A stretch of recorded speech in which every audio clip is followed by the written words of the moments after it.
নমস্কার বন্ধুরা, আমি নিশা রাই। নিশাস রেসিপি ডায়েরিতে আপনাদের সবাইকে স্বাগতম। হ্যাঁ, আপনারা একদম ঠিকই ধরেছেন। আজ আমি আপনাদের জন্য মুড়ি দিয়ে দুর্দান্ত স্বাদের একটা চপের রেসিপি নিয়ে চলে এসেছি। অতিরিক্ত ঝামেলা ছাড়াই ঘরে থাকা উপকরণে মাত্র 10 মিনিটে আপনারা চায়ের সাথে এই দুর্দান্ত স্বাদের রেসিপিটা তৈরি করে খেতে পারবেন। একেবারে অন্যরকম একটা রেসিপি, আর স্বাদও হয়েছে কিন্তু দ্বিগুণ। আপনারা যাকেই এই রেসিপিটা খাওয়াবেন, মুড়ির চপের কথা শুনেই সে বেশ অবাক হবে। তবে আর দেরি না করে কিভাবে আজ আমি এই মুড়ির চপের রেসিপিটা তৈরি করলাম, চলুন তবে দেখে নেওয়া যাক। যেহেতু মুড়ির চপ তৈরি করব, তাই সবার প্রথমে নিয়ে নিলাম মুড়ি। আমি একটা বাটিতে মেপে প্রায় 1.5 বাটি পরিমাণ এখানে নিয়ে নিলাম মুড়ি। বেশি পরিমাণে বানাতে চাইলে মুড়ির পরিমাণ সামান্য বেশি করে ব্যবহার করবেন। আমি এখানে একদম ফ্রেশ মুড়ির ব্যবহার করেছি। বাড়িতে যদি নরম মুড়ি থেকে থাকে, সেইটা দিয়েও আপনারা এই রেসিপিটা তৈরি করতে পারবেন। এবারে এই মুড়ির মধ্যে দিয়ে দিলাম 1 গ্লাস পরিমাণ জল। মুড়িকে ভিজিয়ে রাখবো না, সামান্য জলের মধ্যে মুড়িগুলোকে ধুয়ে নেব। এই রেসিপি বানানোর জন্য মুড়িকে জলের মধ্যে ভিজিয়ে রাখার প্রয়োজন নেই। এবারে আমি জল ঝরিয়ে সমস্ত মুড়িগুলোকে অন্য একটা পাত্রের মধ্যে তুলে নেব।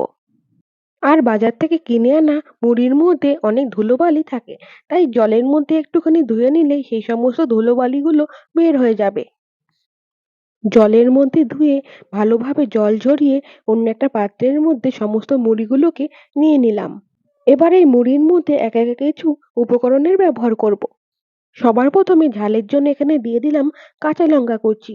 আপনারা আপনাদের পছন্দ অনুযায়ী ঝালের ব্যবহার করবেন। তারপরে এখানে ব্যবহার করলাম পেঁয়াজ কুচি। যারা একেবারে নিরামিষ খান, তারা এখানে পেঁয়াজ কুচিকে স্কিপ করে দেবেন। তারপরে আমি এখানে ব্যবহার করলাম ধনেপাতা কুচি। ধনেপাতা কুচি ব্যবহার করলে খুব সুন্দর কিন্তু একটা ফ্লেভার বের হবে। এবারে আমি এই চপের মধ্যে কিছু পছন্দ মতো সবজির ব্যবহার করব। সবার প্রথমে ব্যবহার করলাম গ্রেট করা গাজর। আপনারা এখানে যেই সবজিটি ব্যবহার করেন না কেন, সেগুলোকে ভীষণই মিহিভাবে কুচিয়ে নিয়ে অথবা গ্রেট করে ব্যবহার করতে হবে। আর সবজির পরিমাণ খুব বেশি করে ব্যবহার করবেন না, অল্প করে ব্যবহার করতে হবে। তারপরে আমি এখানে ব্যবহার করলাম গ্রেট করা আলু। আমি এখানে মাঝারি সাইজের একটা আলুর ব্যবহার করেছি। দিয়ে দিলাম স্বাদমতো লবণ। এবারে বাইন্ডিং করার জন্য আমি এখানে ব্যবহার করলাম বেসন। প্রায় 5 চামচের মতো আমি এখানে বেসনের ব্যবহার করেছি। যে কোনো রেগুলার কাপে হাফ কাপের মতো বেসন হবে। আর এই চপগুলোকে আরেকটু বেশি ক্রিস্পি বানানোর জন্য আমি এখানে ব্যবহার করলাম চালের গুঁড়ো। প্রায় 3 টেবিল চামচ মতো ব্যবহার করেছি চালের গুঁড়ো। আপনাদের হাতের কাছে চালের গুঁড়ো না থাকলে আপনারা এখানে কর্নফ্লোরের ব্যবহার করতে পারেন। কর্নফ্লোরও ব্যবহার করলে খুব সুন্দর একটা রেজাল্ট পাওয়া যাবে। তারপরে রঙের জন্য এখানে ব্যবহার করলাম হাফ চামচের মতো হলুদ গুঁড়ো। সামান্য একটু কালো জিরের ব্যবহার করেছি। আর সবশেষে সামান্য পরিমাণ ব্যবহার করলাম জিরের গুঁড়ো। আপনারা এই চপটাকে আরেকটু বেশি খাস্তা বানানোর জন্য এখানে সামান্য পরিমাণে বেকিং সোডার ব্যবহার করতে পারেন, কিন্তু আমি আজকে করলাম না। সমস্ত উপকরণগুলোকে শুকনো অবস্থায় একবার ভালোভাবে মিশিয়ে নিলাম। প্রথম অবস্থায় আপনারা জল ব্যবহার করতে যাবেন না, তাহলে কিন্তু জলের পরিমাণ বেশি হয়ে যেতে পারে। কারণ মুড়ির মধ্যে আগের থেকেই অনেকটা পরিমাণ জল আছে।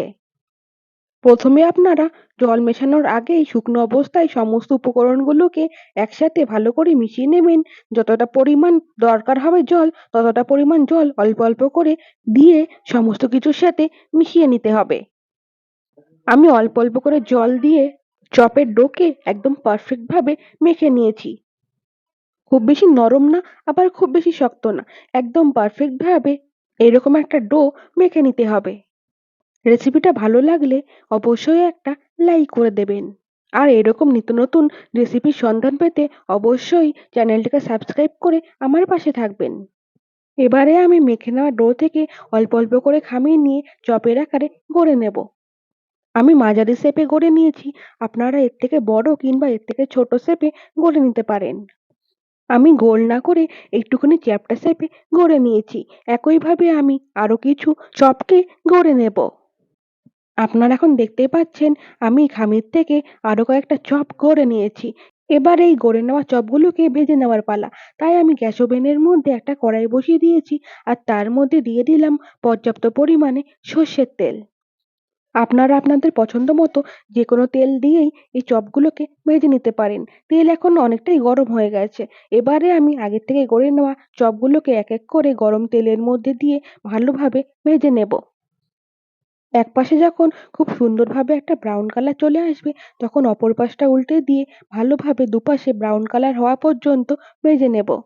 গ্যাসের ফ্লেম এই পর্যায়ে খুব বেশি হাই করে রাখবেন না, মিডিয়াম ফ্লেমে রেখে চপগুলোকে ভেজে নেওয়ার চেষ্টা করবেন। এর ফলে চপগুলো ভেতর থেকেও পারফেক্টভাবে কুক হবে। যতক্ষণ না সমস্ত চপগুলো খুব ভালোভাবে ভাজা হচ্ছে, ততক্ষণ চলুন আমার আগের রেসিপির লেটেস্ট কমেন্টগুলো দেখে নেওয়া যাক। দীপিকা ফদিকার কমেন্ট করেছে লাউয়ের রেসিপিটা খুব সুন্দর হয়েছে। সূর্য ঘোষ কমেন্ট করেছে নাইস রেসিপি। এত সুন্দর সুন্দর কমেন্ট করার জন্য আপনাদেরকে অসংখ্য ধন্যবাদ। প্রথম পর্যায়ে চপগুলো ভালোভাবে ভাজা হয়ে গেছে।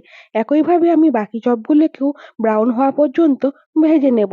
দেখুন কত সুন্দর তৈরি হয়ে গেছে মুড়ির চপ। না বললে কেউ বিশ্বাসই করবে না মুড়ির আবার চপ তৈরি হয়। তবে আর দেরি না করে আজই বাড়িতে তৈরি করে নিন মুড়ির চপ চায়ের সাথে খাওয়ার জন্য। আজকের মতো রেসিপিটা এই পর্যন্ত। দেখা হচ্ছে পরবর্তী কোনো রেসিপিতে। ততক্ষণের জন্য সকলে ভালো থাকবেন, সুস্থ থাকবেন। ধন্যবাদ।